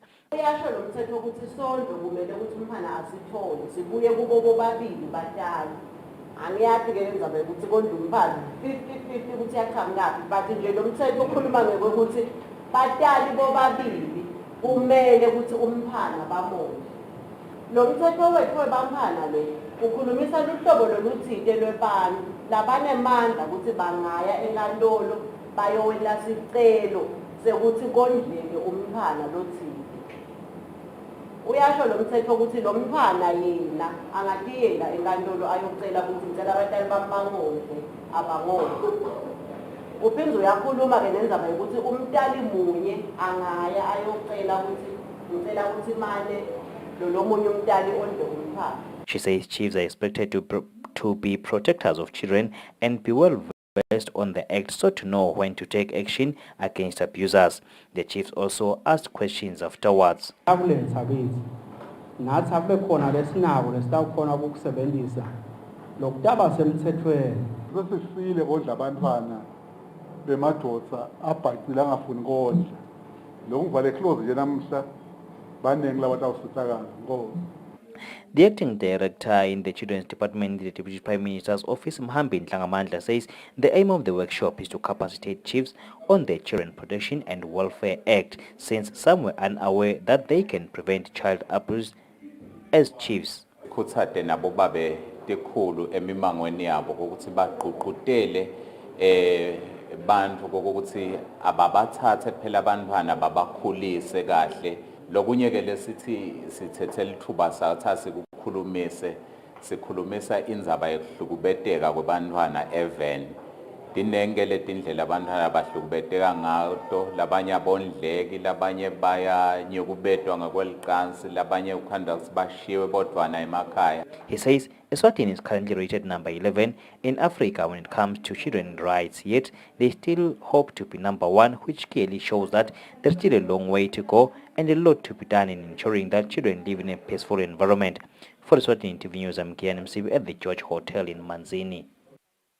Reverend Dalcy Lamini is the new Anglican Church Bishop. Now, the Bishop will be officially unveiled as the Bishop of the Anglican Church in Eswatini this coming Saturday at the All Saints Cathedral in Manzini. This follows the passing away of the then Bishop Elena Wamukoya. The Bishop was announced during a press conference that was held at Togoza Conference Center in Babani. Following the passing away of Bishop Elena Wamukoya of the Anglican Church due to COVID-19 complications, the Anglican Church has announced Reverend Dalcy Lamini as the next Bishop of the Anglican Church.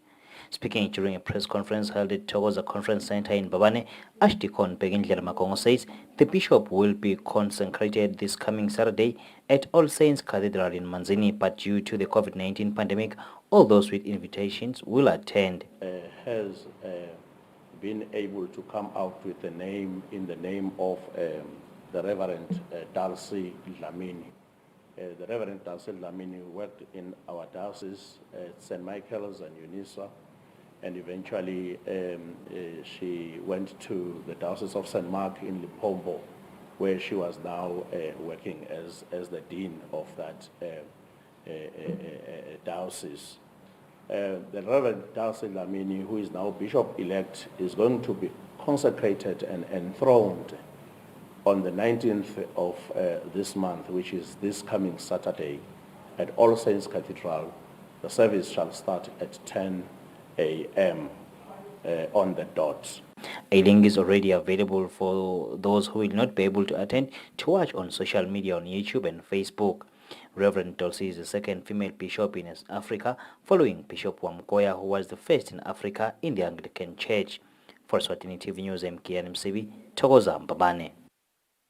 Coming in from the High Court today, Advocate Lawrence Holds has presented before court that the accomplice witness Mbuso Ngazankosi has no evidence that he can present before the court that shows that indeed the accused Sipho Shonga was part of the conspiracy to murder businessman Victor Agamete. That this transpired in the High Court during the accomplice witness cross-examination.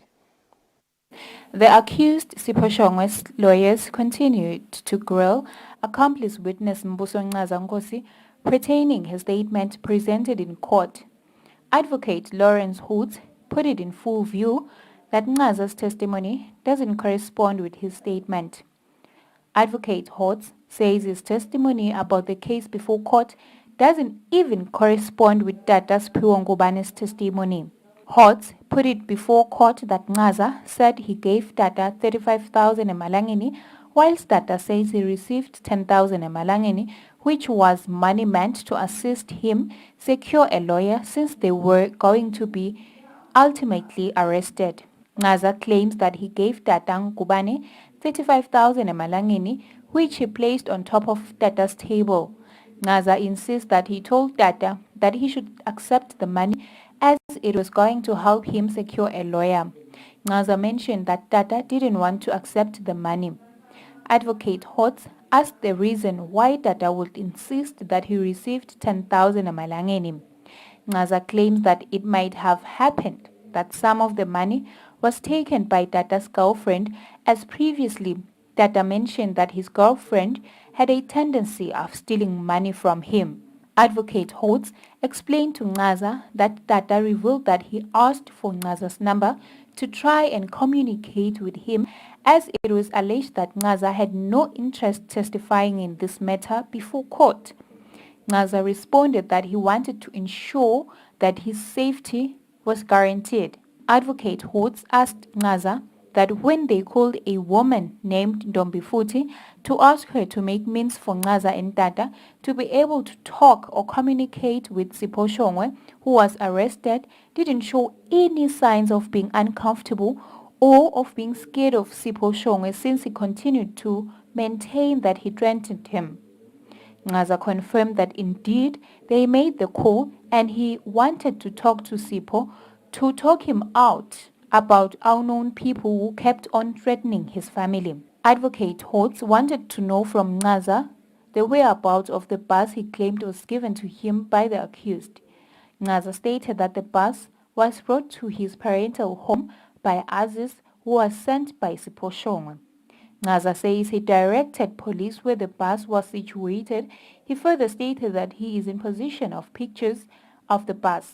Ngaza also presented before court that the plan to execute the late Gamete was made by him and Sipho Shongwe.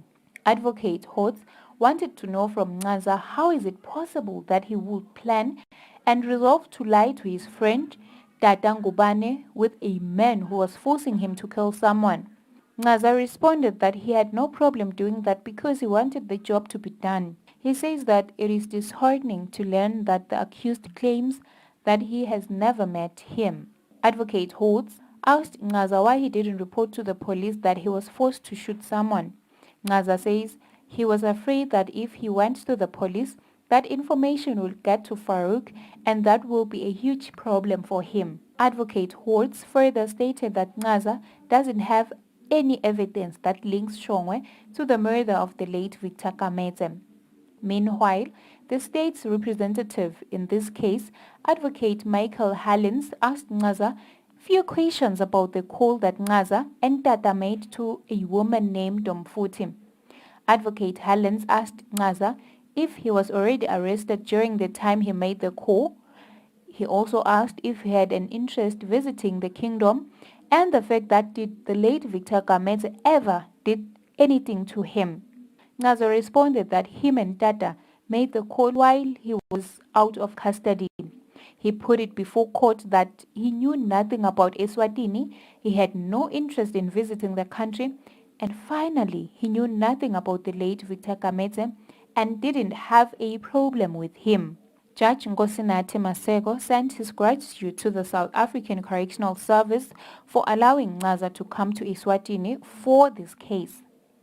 It is expected that a police officer, Mr. Fagutse, be cross-examined when the matter resumes from the 27th of June to the 30th of June 2022, and again proceed to the 13th of September up until the 16th of September 2022.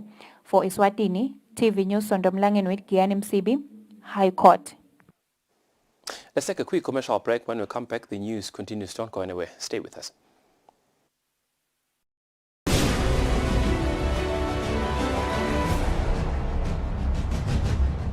Ngacishe ngatibambelela kucala kunathe ama-ARVs ngesaba imvuka lesoloko kukhulunywa ngayo sekuphela umnyaka ngawacala solo siphethene kahle ngikhumbula kahle ukuthi angimelanga ukuthi ngize ngigule noku nomhla solo ngingumcemane ngiyatichenya ngalesinqumo ngitawuqhubeka ngiwanathe ngikwethembeka solo ngime kuso sinqumo sami ngigrand ngisukumele impilo yami kuva kabandi shayela 1212. And your waltz card, please. The Spar Rewards Grand Cash Giveaway is back, where you can win instant cash to spend on what you want the most. Plus, get amazing savings, like Jacob's Crown and Coffee for only $84.99 or Huggies Dry Comfort Nappies Jumbo Pack for just $169.99. Win your share of thousands in cash instantly with the Spar Rewards Grand Cash Giveaway, only at Spar.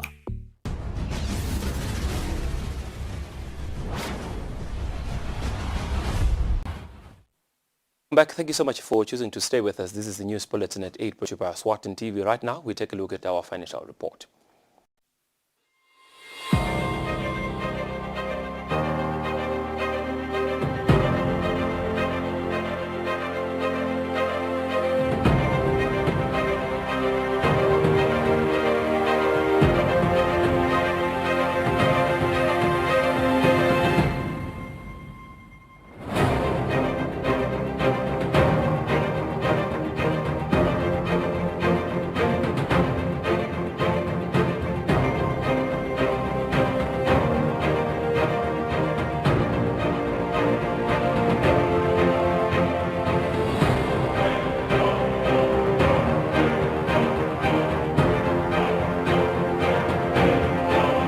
Standard Bank. It can be.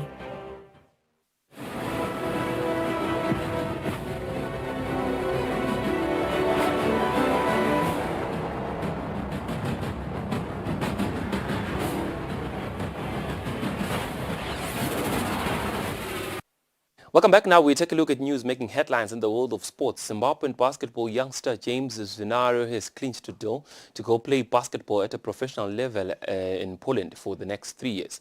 Now the 19-year-old leaves after being groomed for 6 years by the local basketball academy known as Dunk Lane, which is based in Babane.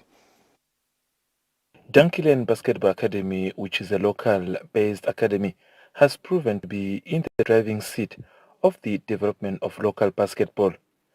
James Zwinario, who is a Zimbabwe-born basketball player, joined the academy in 2016 where he was just 13 years old. For now, Zvinario, at the age of 19, has clinched a huge deal of getting a chance to go play basketball at the professional level in Poland. I've been with Donkey Lane Foundation since 2016. I would like to say I found a home there. With Coach Piri, with the laners. It's way different than, it's more than just basketball. It's family. There's comprehension. There's understanding, and everyone wants to see you win. It's a culture that's in Donkey Lane that once you get there, you're gonna grow. His father, Shepherd Zvinario, says they have supported him from the moment he showed interest in basketball. He started training with Donkey Lane in April 2016, and he's never looked back, and we've never regretted the decision that we took to get him into Donkey Lane. Donkey Lane Academy founder and director Mzwake Piri says this is indeed a sign that the academy does play a huge role in the growth of local basketball. First time seeing him, for me, I just saw an NBA basketball player in the making, and with the character and attitude he had, and the work he actually put in from the first day we started.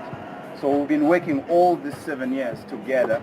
We went through a lot of ups and downs and stuff, and drilling him at the court and mental-wise and all the kind of stuff, challenges, but we're just able to build up to where he is today. Different companies such as Instacash and Digital Printing offered their sponsorships, packages of funds and outfits. For Eswatini TV Sports, Fabrice Msunera, Babane. The 4 regions of the country that will be involved in the recent Pick and Pay Under-15 soccer tournament launched where the packages over 800,000 in Malangene have reacted positively to how they stand to benefit from the tournament. Now, the regions believe they will play a major role in producing good players, both male and female, who will be the future of the national teams. Now, the regions revealed this during the launch in Babane.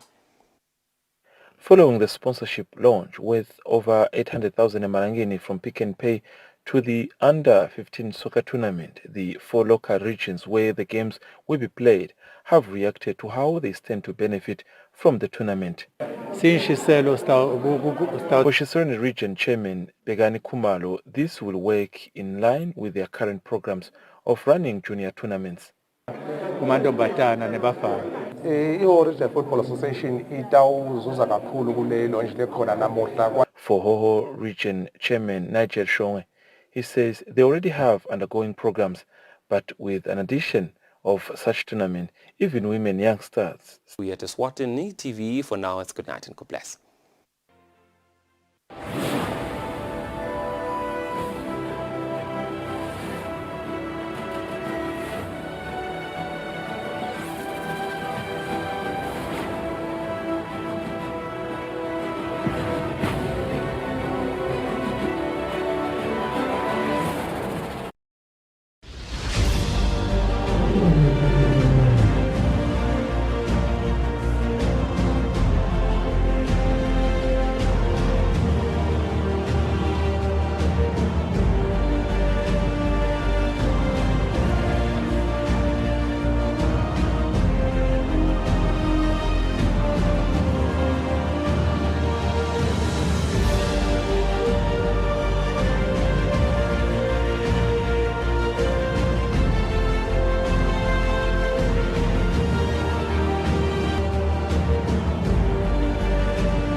Solo-ke sehla senyuka nalo-ke live lakangwane sivakashela-ke tinkundla ngekuhlukahlukana kwato njengoba-ke live linetinkundla letingemashumi-5 sesitivakashele-ke leti-13 kubuka kutsi ingabe hulumende uyefika yini kuyobona-ke tidzingo temaswati lapho ahleli khona, ahleli njani emaswati, uyakhona yini kuwelekelela ngalo-ke lusito lolutawenta kutsi leto tikhalo naleto ticelo lekanato tekutfutfukisa-ke imphilo uyadiletha kuleto tinkundla ehlelweni namuhla sivakashela ke inkundla yelishumi ke nesine 14 lekuyinkundla yasemathanjeni nakhona sibuka lokuthi ingabe uhulumende ke uhambe ke wefika yini kuyobuka ke tidzingo tesive njengoba ke siyathi ukuthi ke tinkundla atifanane letinye uyukhanze ukuthi tinemandi noma tinalawo ma resources lenta ke impilo ukuthi ibe ngcono kodwa ke letinye ukhanza ukuthi ke tikhalo tato noma kumbe tidzingo tato tingetulu kwalenye ke inkundla mawubuka kumbe i-geographical positioning yayo leyo nkundla kuyasijabulisa kubona ke imisebenzi uhulumende lekayendile kuto tonke letinkundla lesivakashele njengoba iyagucuka lempilo yemaswati kakhulu kade ke mawubuka ke bantwana labekade bahamba ke libanga lelithi baya ke esikolweni bavuka lokwa ngabo 3 bahambe over 10 12 15 kilometers kuya baphindze bajike babuyele ke emakhaya ngilapho bekuvela khona ke Tindzaba double rape kuvele khona Tindzaba tema murders noma kumbe tema ritual murders bantwana babulawa ngekuthi benza kumbe emahlathini kodwa ke masibuka uhulumende utakhile letikolo wakha ke nema low level crossing bridge nalamanye kumbe ma structures labonakalako vele ukuthi utimisele ukuthi athathe ke isikhathi lesithe soloko akhiwa kwewela ke imifula lothi ke mayigcwele sive ke singakhoni ke kwewela wakhe ke ma clinics nekuqinisa nje ema schemes ukuthi ke sive lapho sihleli khona gesi akakhanye emaswati akwati ke ukuthi impilo ithuthuke nasemathanjeni namuhla ke siyawubeke sibuka lokho maswati lamahle ngathemba nje ukuthi niphilile phina kuphi lapho ke umsakazo Eswatini TV kulolo hlelo sive siyathuthuka unithola khona libito lami ngenJohn waphireza isibongo ngiyabeke nginikhombisa sinikhombisa lokwendeka ke emathanjeni ke inkundla lelapha ke sifundzeni saseshiselweni isentshonalanga nedolobha lakalavumisa kanti ke amaswati ayolati ke ilunga leParliament lalenkundla umhlonishwa Bomba Mamba kanti ke kunamake masuku lapha ke make siphiwe masuku lo indvuna yenkundla lokunye ke lesikujabulelako kubona ke bomake batimbandzakanya netindzaba tepolitiki noma baniketwa ke lithuba ngemisebenzi yabo ke lemihle ukuthi nanabo abafake ke livi neligalelo ukuthuthukisa ke inhlala kahle yalapho bakhona ngilokuhle ke lokhu nemhlaba ke uyakhuthatha sathemba nje ukuthi bomake nasela ukhethweni lolandzelako bayawukhona ke ukuthi baniketwe ke lithuba lekuthi ke batimbandzakanye masikhuluma ngamathanjeni sikhuluma ke ngenkundla leyakhelene ke nelive leNingizimu Afrika njengoba umngcele uthudane kakhulu lokwenda ke ukuthi emaswati lamanyenti la ngaphasi kwalenkundla asebenza khona ke evenda bomakhelwana eNingizimu Afrika ikakhulu kade ke emadolobheni lafa ekhathi ke bompangeni bomkhuze nabo Pitritif kanye ke nalamanye nebantu besikole uyukhanza ukuthi ke basebenzisa lawa ma informal crossing settlements lasemthethweni ukuthi uhulumende ke akwati ke kubavumela bayofunza kuleti kola ke letithutane bathole ke lusito lwe-education nemisebenzi nabo higher education njengoba ke vele ke ngibalile masikhuluma ngamathanjeni sikhuluma ke ngenkundla nebantu ke labangu 24,000 banyende kakhulu ke bantu ke labakule nkundla kanti ke sinakile masihamba emathanjeni ukuthi banawo lemihalo yemasimi noma kumhlaba longasetshenziswa kodwa ke simo ngisosona leso njengoba ke sengike ngaveta liyomisa kakhulu emathanjeni kube ngileyo nhlanhla ke njengoba ke sibona kulomnyaka ukuthi engazuthi ke live litholile ke litulu bathi philisa ngaloko kulima maswati lamanyenti lapha ke enkundleni yasemathanjeni sidabeke sibuka ke nale misebenzi uhulumende lekayisukumisile njengoba ke akhiphe ke imali lengo 23.2 million emalangeni ufake ikhathi ke kakhulu kwakha ke tikolwa kwakha ke ukuqinisa ke tinhlangothi ke tempilo kunelibhloko la 6.5 million lakhiwe ke lapha ke emathanjeni lokhu ngimisebenzi ke lesinake lokuthi seyiguqule ke impilo yebantu labanyenti njengoba ke over 4,000 webantu baya benefita ngekwakhiwa ke kwalelibhloko bekunebulukhuni itolo bangakhona ke tikolweni emisebenzini naletinye nje tinfo lebebadendo ukhanze ukuthi ke lempilo seyibavalela ngesheya kube ke ngilongesheya kanti ke kunalomunye ke umsebenzi lo ingcayizi vele lokucalako ke nalokuvela kuloko ehlelo sive siyathuthuka lokungumsebenzi ke wemkhondvo ngwavuma water augmentation project lapho khona ke uhulumende akhiphe ke imali lengo 2.6 billion emalangeni kusukumisa ke umsebenzi wemandi lotawunisela ke lemihalo yemasimi lesiyikhulumisako lapha ke emathanjeni kuna over 10,000 hectares esekuvele kubukwe lokuthi ke ungalinywa ngekusetshenziswa ke kwale mali inkulu kakhulu ke imali ekayikhiphile uhulumende lapha sijabulela lokuthi le project yemkhondvo ngwavuma water augmentation project ihamba la kuhleti khona emaswati asathola ke lemisebenzi phinze ke kunalawo masu noma kumbe ema plans ukuthi ke lamaswati akwati ke kuba involved etinhlelweni ke ukuthi iphilisa yofaka ikhathi ke bo agriculture siyakujabulela kakhulu lokho njengoba ke sibona lokuthi i-development